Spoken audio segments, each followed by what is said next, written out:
शंकराच्या शिवलिंगावरती पिंडीवरती ठेवलेला प्रसाद माणसांनी खावा का न खावा हा एक प्रश्न आहे। जे शिवलिंग आपण बनवून आणलेलं आहे मूर्तिकारांकडनं, ज्या शिवलिंगाची आपण प्राणप्रतिष्ठा केलेली आहे ब्राह्मण देवताकडनं, कधी गेलात पंढरपूरला, आळंदी, जिथे काही मूर्त्या बनवतात तिथून एक शिवलिंग आणलं, पैसे दिले, ते शिवलिंग घेऊन आलो, ब्राह्मण देवतांना बोलावलं, मंत्र उच्चार करून त्या शिवपिंडीमध्ये प्राण ओतले, तिची प्राणप्रतिष्ठा केली आणि आता पूजा अर्चन चालू झालं।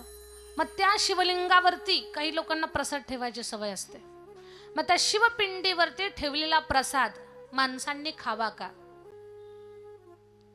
ज्या पिंडीची प्राणप्रतिष्ठा केलेली आहे त्याचा प्रसाद आपल्याला खाण्याचा अधिकार नाहीये।